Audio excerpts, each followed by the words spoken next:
Сенің кенжесі ғой енді, олар енді Төле бидің ұрпағы, Төле би Дулат жанысы ғой ол. Вообще албан соған Дулат. Сен Дулаттың ішіндегі шымырынан тарайсың. Бұл албан соған бір туат. Ұлы жүздің хронологиясы Жалайыр, Сарыүйсін, Албан, Суан, Дулат, Ысты, Ошақ, Шапраш, Шаншқан. Неғып Үйсін, не Сарыүйсін болып бөлінеді, соны айтпашы маған. Сарыүйсін болатыны, бұл Үйсін деген үлкен династияның аты. Әрбірден бәріміз Үйсіннен тараймыз. Бәріміз Үйсіннен тараймыз. Сарыүйсін деген кәдімгі түп қазығы деген мағына білдіреді. Төле бидің әңгімесі ғой. Төле би Үйсін, Төле бидің сөзі емес, Бұхар жыраудың сөзі бар. Бұхар жыраудың сөзі. Бұхар жыраудың сөзі. Сарыүйсін деген Ботпай бол. Үйсін болсаң Ботпай бол, Арғын болсаң Алтай бол, Найман болсаң Матай бол, Алшын болсаң Адай бол дейді. Ол кіші жүз бөліп отқан жоқ. Бәрі алшындар кіші жүздің. Көрдің ба? Біздің бәріміз көп болғаннан өстіп қызалысып отырық. Негізі біздің бәріміздің түбіміз Үйсін. Сарыүйсін сендердің бәріңнің Албан Суан Дулаттың ноқтағасы, ал Сарыүйсіннің ноқтағасы Тарақтаңбалы Жалайыр. Жалайыр ғой. Қаңлы кім братан? Қаңлы. Ең үлкені қазақ атаулының ішінде мысалы Қаңлы кім? Қаңлы дегенің өз алдына мысалы Үйсін мемлекеті болып біз отырғанда ол Қаңлы мемлекеті болып отырған. Қаңлы мемлекеті. Біз Үйсін мемлекеті. Үйсін сақ мемлекеті болып бөлінеді, Дулаттар Албан Суан Дулаттардың ғұн мемлекеті болып бөлінеді да. Біз ғұнбыз. Сендер ғұндарсыңдар. Тараз деген қаланы именно ғұндар салады. Біз Үйсін мемлекеті болып отырамыз, Сарыүйсін Жалайыр екеуі бірге. Әлі күнге дейін бірге отыр. Қазір Бақанаста болсын, Шуда болсын, Мойынқұмда болсын, Сарыүйсін мен Жалайыр көрші болып отыр. Барлық жерде.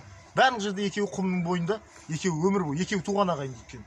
Бұлар өмір бойы таққа таласып бір-біріне геноцид жасаған рулар. Өйткені ұлы жүздің ең үлкендері. Ал Қаңлы дегенің Оғыз тайпасының ақсүйек руы. Оғыздар деген болған Үйсіндермен, ғұндармен соғысып жеңіліп, қазір Турцияда жүрген түріктер Оғыздардан тарайды. Солардың патшалары Қаңлылар. Қаңлылардың ішінде Қарағанның ішінде Қай тайпасы деген бар. Содан Турцияда Қайсер деген қала бар. Бізден жеңіліп, мына Қызылордада Янгикент деген қалалар әлі қалған. Қорқыт ата деген біздің атамыз емес. Дәдәм Қорқыт деген солардың ата бабасы. Біз жерді тартып алушылармыз. Біз жерді тартып алдық та олардан. Қаңлылардан болсын да? Иә, олар барды да Иранды басып алды да, Ираннан өтті да Грек пен Күрттің жерін басып алды да, Грецияның бүкіл Рим империясын құлатты да Турцияны құрды. Патшалар Қаңлылар, иә? Патшалар Қаңлылар, халық түркмендер. Халық түркмен, Әзербайжан мен түркмен. Қай жүзге жатады негізі? Қаңлы ұлы жүзге жатады. Жоқ, олар кіші ғой сонда. Үйсіннен, Жалайырдан кіші ғой. Бізден жеңіліп кетті ғой олар Үйсіннен. Қаңлылар ма? Жеңіліп кеткен. Қаңлылар ма? Иә, жеңіліп кеткен. Қызылорда Қаңлының жері Қорқыт ата деп жүрген Қаңлылардың арғы атасы. Қорқыт атаның, иә. Арғы атасы. Кәдімгі Қобызды ойлап табатын. Бірақ Турциядағы түріктерде ол қалған жоқ, Қобыз біздің қазақтарда қалды. Жетіген деген инструмент бар. Қызыл кітапқа енген. Қазақтарда қалды. Шыңғысхан, например, келетін болса, Жетігенде ойнаған дейді ғой. Шыңғысхан келатқанда кавалерия Жетігенде ойнайтын болған. Ал қазір, например, Шыңғысханды моңғол деп орыс пен Қытай үшін біз сияқты мемлекет, қазақ сияқты слабый қазір хал қазақ.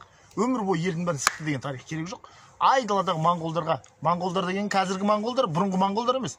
Бұрынғы моңғолдар Моғолстан мемлекеті болған. Моғолстан мемлекеті деген қазіргі Өскемен, Семей, Алматы, Тараз, Шымкент, Қызылорда. Шыңғысхан осаларға аралықта өмір сүреді. Сен, например, Әсет, сен Шыңғысхансың. Айбарды апарып шешеңді, сен Америкаға жерлеп келмейсің ғой. Монғолия мен Ұлытау, Жошқан Ұлытауда жатыр. Қарағандыда. Монғолия мен Ұлытаудың разницасы қандай? Неге оның аты шешең Шыңғысхан немесе Шыңғыс Қаған? Неге ол Шыңғыс Қоңтайши болмайды? Монғолша болса Қоңтайши болу керек ол. Көрдің ба? Ол қазақтың атын алып қалған ба? Ол біздің батырымыз, біздің патшамыз ол. Бізге сен любой тарихшының бетіне қойып беретін нәрсем, біз біреуді жерін тартып алдық деген тарихты маған тауып берші. Жоқ ондай тарих. Біз қалмақтан жерімізді қорғады деген ғана тарих бар. Мынандай амбалдай жерді аспаннан бізге тастай салды ма біреу? Дұрыс айтасың. Ол Шыңғысхан заманында біздің жаулаушылық, баяғы түрік қағанаты да бізбіз. Түрік дегендер таза түркілер бізбіз. Түрік қағанаты да бізбіз. Сақ та бізбіз. Ғұн да бізбіз. Кешегі моңғол империясы әлемді жаулайтын дейтін де бізбіз. Өйткені сен қара, сиқымның ақ қойлы, қара қойлы болып бөлінеді. Армения, Әзербайжан, Дағыстанда ақ қойлы, қара қойлы деген сұлтанат болған. Бүкіл Европаны шапқан. Ақ қойлы, қара қойлы. Білем ғой. Көрдің ба? Мынау любой нәрсе, мысалы, Албания деген мемлекет бар Европада. Олар европоид қылғысы келеді, Европа тарихшылары. Бірақ астанасы Нарын. Біздің албандардың тұрып жатқан жері Нарын қол. Совпадение деп ойлайсың ба? Онда емес ол. Ол нәрсе көшпелілер атпен меңгеріп, қолында найза, қолында қылыш, елдің бәрін шауып жүрген кезде көшпелілердің заманы болған. Қазір Америкостардың заманы ғой, например, дамыған елдердің. Қайтып орта ғасыр келетін болса, қайттан біздің заман басталады. Өйткені сен жылқыдан басқа жылқы мен қойдан басқа түк жемейсің, қолыңда найза. Сол духың 9 миллион қазақтың шешенсің, көкірегіңді кергенде әлемге патша әлі болғың келеді. Ол генофондтың тазалығында. Бізде генофонд 7 атаға дейін қыз алыспаймыз, генофондымыз әдемі біздің, например, аңдаспен аңдасты амайды. Тура сол сияқты. Біз руға бөлінетініміз, оның бәрі. Қазіргі монғолдар неғып руға бөлінбейді? Неге Шыңғысхан тұқымдары Қазақстанда ғана бар? Шоқан Уәлихан, Кенесары Қасымұлы, Әлихан Бөкейхан ғалымымыз, Шыңғысханның тұқымы. Неге Қазақстанда бар, басқа мемлекеттерде жоқ? Өйткені Шыңғысхан заманында руға бөлінетін. Біз қожаның өзін негрдің тұқымы деп бөліп тастаймыз. Оны ақсүйек қылмаймыз, өйткені біз көшпелі тайпаларымыз, бұрынғы кочевниктердің ұрпағымыз біз. Негізі қаңлы ақсүйек пе жоқ па? Ақсүйек өзінің алдында ақсүйек қаңлы.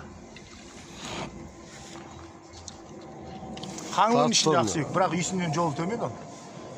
Үйсінен төмен болсында қаңлы? Үйсінен жолы төмен. Қаңлы өзі бір империя болған мемлекет бол. Өзі бір империя болған мемлекет. Арғындар кім болған, арғындар? Арғындар деп өзің айтып тұрсың ба? Әрі ғұн. Әрі ғұн. Қоңырат деген қоңыр ат мініп жүрген адам емес. Ғұн гират.